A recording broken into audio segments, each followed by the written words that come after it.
Welcome to Let's Talk About It. Here we go! Oh! Oh no! Oh my god! No way! Oh! It's Saber Tooth! Oh, look at these fights!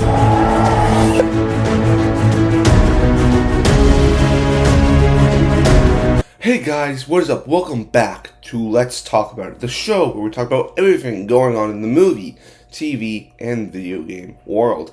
I am your host, Infinity, and I go out and find the topics I'm interested in. Topics I go out and research that I think you guys will like, and topics especially that I want to talk about with you guys.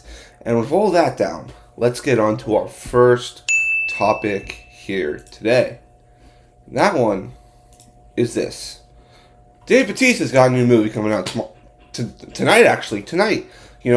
Official release date tomorrow, but it's coming out tonight. The Killer's Game. The newest movie, I think it's by Lionsgate. I believe it's by Lionsgate, yes.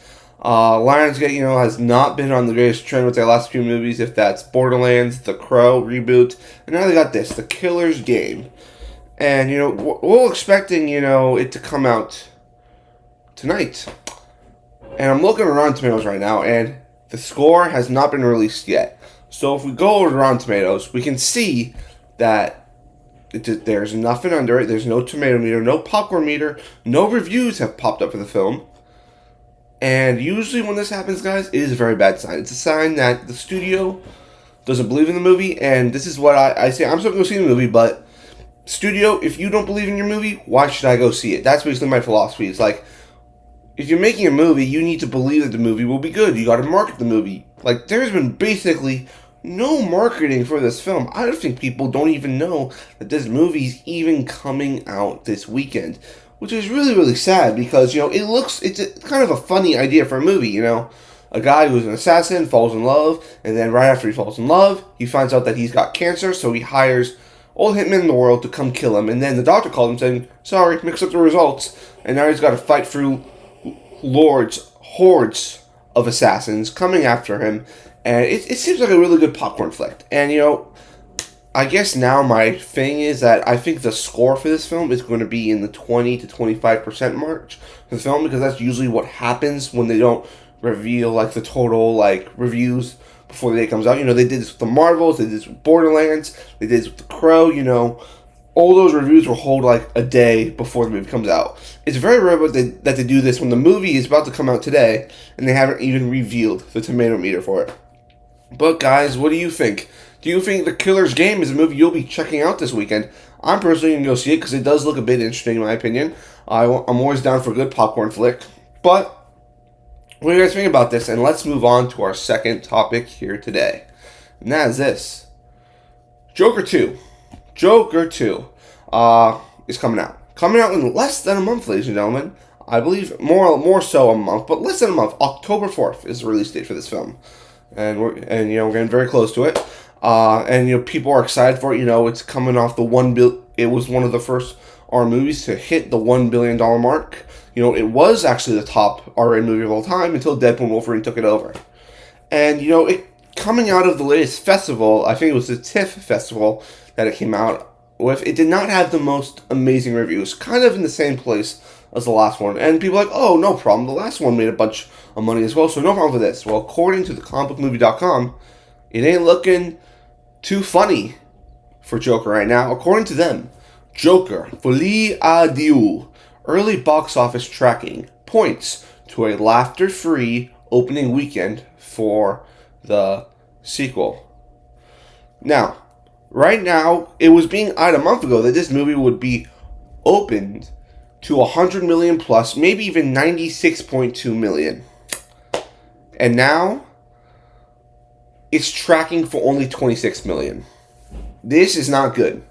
First off, this is coming off a $1 billion film. Just kind of like what the first Aquaman did. Coming off a $1 billion film, people like these characters. You got two great actors in there. Joaquin Phoenix, Lady Gaga. Joker and Harley Quinn. It's part of the Batman world, so people know Joker's one of the most iconic villains of all time. So why aren't people wanting to rush out of the theaters to see this? First off, I think most people don't really care about this movie, to be frank honest, Me, movie fans, we're gonna go see it because, it's Joker. The first one was an immense success. But, like, whenever that trailer plays in theaters, I hear no pop. No one's like, oh, I can't wait to see Joker. Joker, oh, I can't wait to see it. There's no pop for this movie. People aren't really excited to see it, in my opinion, Personally, for me, I watched the first Joker. I wasn't the biggest fan of it. I really kind of thought it was okay. I get there's a lot of people who really, really love the film. I was not one of them. And I'm like, okay, you're going to do Joker 2. It's going to have musical elements in it. I'm like, okay, let's see how this is. I think the trailers have been subpar. Subpar trailers, in my opinion. I think the first one was okay, but I think the trailers have been subpar for the movie.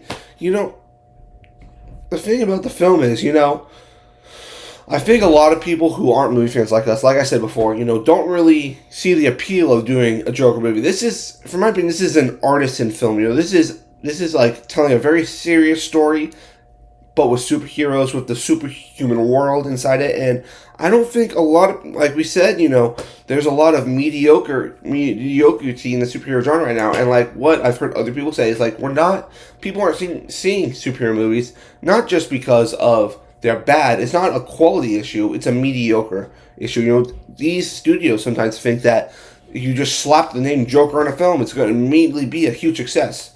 Yeah, the audiences aren't stupid. They're not going to go see a movie that they feel like is stupid and that they feel like they can't really get, because I watched the first Joker. That I was really confused when I watched that movie because I'm like, what's the story here? I get it's about a guy, who's kind of like down in the dumps in his life, he's gone through so many things in his life and he kind of just turns bad and kind of starts blaming everyone else for all the things he's going through. And after that movie, I wasn't asking for a sequel. And, now we're getting a sequel, and now it's being also reported that, hey, this movie might only make up to what the Marvels and the Flash made. Don't forget, the Marvels is the lowest box office Marvel movie of all time. The Flash, which everyone was saying it's going to be the best movie ever, only made about $273. I don't think The Flash was a terrible movie. I watched it again. I actually liked it a bit more. But, guys, this is not good for Joker. Joker 2 looking like it's not going to even make $30 million its opening weekend after coming off the $1 billion hit the first one is. What do you guys think about this? Leave your comments down below. And let's move on to our third topic here today. And that is this. X-Men. X-Men has always been a big thing on our channel. If that's to the X-Men 97 series, which is one of our most viewed things on our channel, which is amazing. I absolutely loved how the response I got from me reacting to that show. It was so big for our channel. I really appreciate you guys checking those out. But we've been talking a lot about X-Men these last few months. If that's the Deadpool and Wolverine, the rumored lineup for the new X-Men team, where we've been kind of getting hints that it's going to be looking like the X-Men 97 team. Well, one character, Wolverine, is a character that everyone loved, and we're wondering, are they going to have a rebooted Wolverine in the new X-Men film? Well, according to a rumor from comicbookmovie.com, it might kind of be something like that, or kind of not. According to them, X-Men rumor may reveal MCU reboot team and surprising plans for Hugh Jackman's Wolverine. Now, basically what this article is going into is that they're basically saying the X-Men team is going to look a lot like the X-Men 97 team, which we've kind of already gotten rumors of that. I've reported that I believe we know 5 members already, that are heavily rumored for this team. We've got Iceman, Angel, Jubilee, Kitty Pryde, and Gambit are the 5, ones we've really heard a lot about for this rumored X-Men lineup. And of course, you gotta throw other ones in there. There are some essential members in the team. And I believe there's only like 2 other essential members this team needs to have, in my opinion. Cyclops and Jean Grey. Those 2 are like kind of like the mainstay of the X-Men. They're probably asking me again, why not Storm? Why not Storm? I think, what I want before they put Storm the X-Men, is to do a Storm origin movie. I think that would be really good to see. Because Storm is such an interesting character. Her origin is so, can be so deep, and, you can do a whole movie on that. Well, for a lot of the other X-Men characters, you can't really do that, In my opinion, you can't really do an origin movie on Cyclops, because his story is, just kind of, he's immediately in the X-Men. Jean Grey, not really a origin story there, we've seen it in the X-Men movies. Her origin is just, all over the place. So, not that. They've already done Wolverine origin movies. You could do origins for Gambit and Rogue, but I think Storm's the best one. So that's personally my opinion. But we're not talking about, that's just the potential lineup going to look like for the X-Men reboot is going to be kind of similar to this X-Men 97 show. With, maybe other additions like Iceman, Angel, and Kitty Pryde in there. But the other big thing about this article is that Wolverine will not be part of... They're saying Wolverine's basically not part of this X-Men lineup. And I'm going to tell you why I think this is good, but also a bit sad. Now I'm going to talk about, the good part of it. I think there is this idea in the world of the X-Men universe that people know from the movies that Wolverine is the leader of the X-Men. He's the one who always unites everyone. When in reality, Wolverine is not the leader type. He doesn't really take that role till years after being with the X-Men, until he goes off and kind of starts the Jean Grey School for Higher Learning. Wolverine, has always been, kind of the guy who's sometimes there, kind of not. And, everyone, when you think of X-Men, you think of Wolverine, Hugh Jackman, Professor Charles Xavier, you think of Magneto. What I really want this new iteration of X-Men to do is really introduce us to one of my favorite characters, Cyclops. Cyclops is the de facto leader of this team. And in the movies, and even started doing TV shows, Cyclops didn't become the leader. He became the second guy, the sidekick to Wolverine, when in reality, he is not. Cyclops is, in my opinion, the Steve Rogers of the X-Men. He's a moral Boy Scout. He is a Boy Scout. He's the one who's going to unite everyone to come together to complete the job. When Wolverine, in my opinion, is more of a guy who kind of just goes off on his own whenever he wants. And, it goes in the article saying that Marvel has also deep plans to use Hugh Jackman's Wolverine. Now, I think there might be a little bit mixed up. This is all rumor, by the way. All rumor, guys. I think, what they're saying is, Hugh Jackman, he's going to appear maybe a couple more times, in this current multiverse saga. I do not think, after Secret Wars, I think all the multiverse stuff, including Hugh Jackman, including Ryan Reynolds, including Tobey Maguire, Andrew Garfield, that's all going to end when Secret Wars finishes. That it's going to be their final send-off. That's why I do not think there's going to be a Deadpool 4. That's why I don't see them, see Hugh Jackman stick around. I don't see a Spider-Man 4 or maybe Spider-Man 3 happening for Marvel, because that just doesn't fit into their overall story. Because these are all characters from other universes who have already had their story told for a number of years. So there really is no point in telling other multiverse stories in another phase of the MCU. Because my whole thing is, after the multiverse saga, we're going to have the mutant saga, where Marvel is going to dedicate a whole bunch of films and maybe shows to telling the story of each of these individual mutants. If that's to Storm, to Gambit, to Rogue, to Thunderbird, to Cyclops, even Wolverine. I think Marvel really wants X-Men to be kind of the new stand in their universe. They've done. There's going to be 6 Avengers films before this phase is over.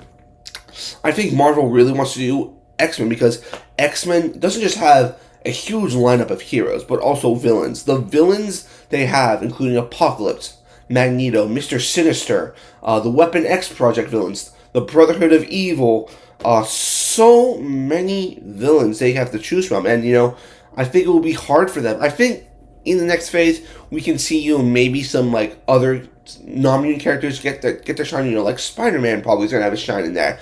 Maybe Shang-Chi, maybe Doctor Strange. But I think most of the films in the next phase it's going to be X-Men, because I believe that we are heading towards, in my opinion, an MCU retooling. What I mean by that is, it's not going to be a full reboot, but it's going to be a retooling. Because my thing is, after Secret Wars ends, because we kind of already know all these heroes, they're going to lose in Doomsday. Doomsday, our heroes are going to lose. And then there's going to be a small amount of them who kind of stay and have to fight to bring back their world. But I think it's going to be like, there is no more Earth. All the Earths in the multiverse have been destroyed. And they're going to do what they did in Crisis on Infinite Earths in the DC comic book series. Take all those Earths and just combine it into one prime Earth. And there, you can enter any point in the MCU. You can enter a world where mutants have always been there. And I think it still works. Overall, I'm very excited to see what Marvel's going to do with X-Men. It's always been a question since they've got 20th Century Fox. What are they going to do with them? But guys, what do you think? What do you feel about the news of this X-Men reboot team looking a lot like the X-Men 97 team, and the plans for Hugh Jackman's Wolverine in upcoming projects? Remember, all rumor right now. Leave your comments down below. And let's move on to our final topic here today. And that is this. This weekend, I get to go to a special fan screening of Transformers 1.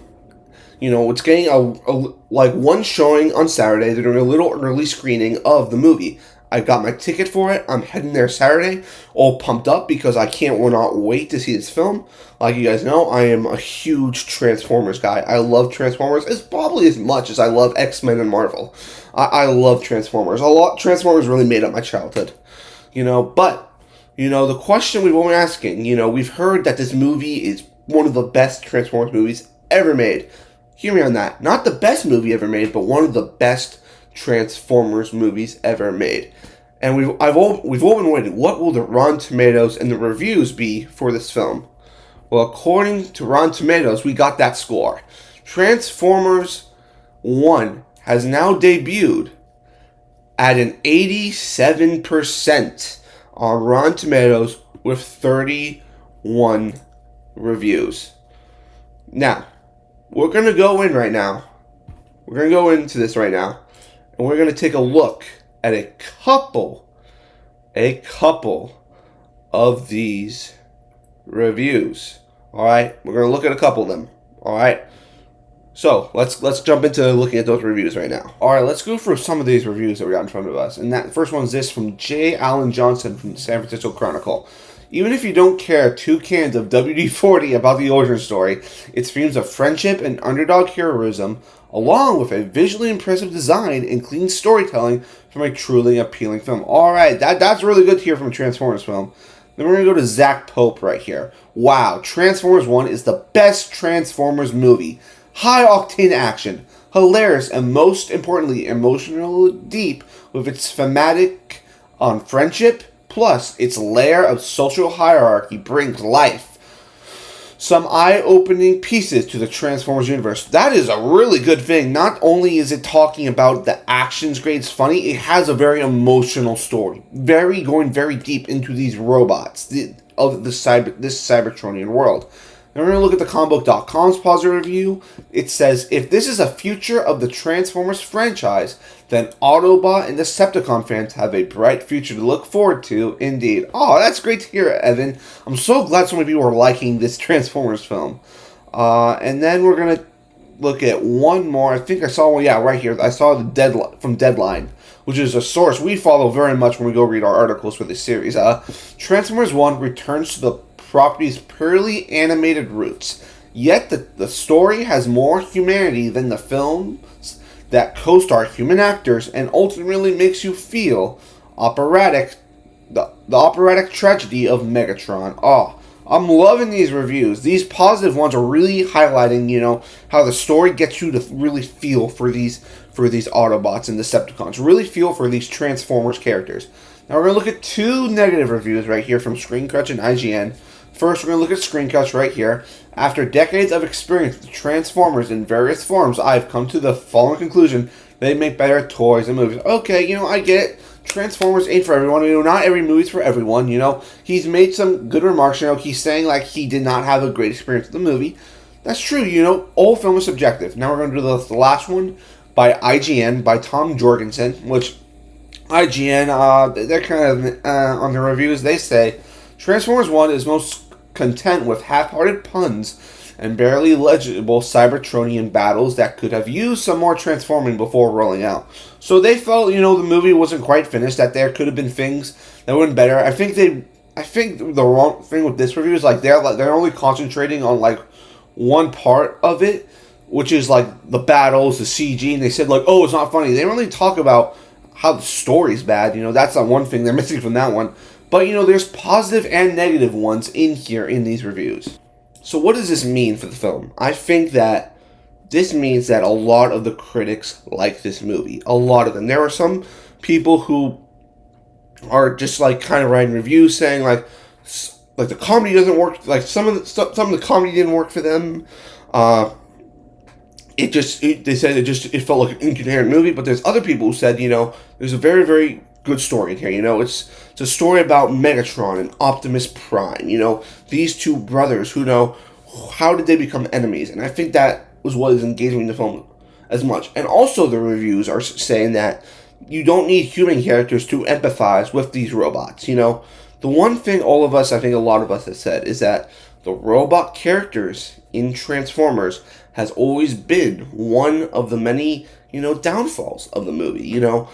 People have always been I don't get why we need robot characters. I don't get why humans are more important than the robots. It's the movie is called Transformers. It's not called humans and their buddy the Autobots, Transformers. That's always been my thing. Audience aren't as dumb where they can't look at a CGI robot and say, "Oh, I feel for that. I feel for that character." The audience is more involved to feel for that. And even though a lot of people said this movie looks like a kid movie, of course it's geared towards kids. It's animated, but it's also for us Transformers fans who have followed this franchise for over 40 plus years. A franchise that, I had watched when I was a kid. Even if I grew up with those Michael Bay movies, I've still gone back and look at all the medium Transformers as told. If that's Transformers Prime, the original Transformers show, the Transformers video games. I got to experience so much Transformers. And I'm just happy now that this new generation of kids, who where I was their age, or I was a kid, is going to go watch a movie like this and be like, that's Optimus Prime. That's Megatron. Oh my gosh, this is so cool, and become fans like I am. Like I've said, guys, I'm there day one for the film. I am there day one for this movie. I'm there. I am totally there day one for the film. But guys, those are my thoughts. What do you think? Transformers 1 now having one of the highest Transformers Rotten Tomato score ever made. Is this movie as good as critics are saying? Or are we going to go in just for another laugh fest movie with really bad jokes? But guys, that's me for this episode. Let's talk about it. Leave your comments down below. Like the video. Comment on the video. And subscribe to the channel. And go check out all our other content on our channel. And I'll see you next time, guys. Peace.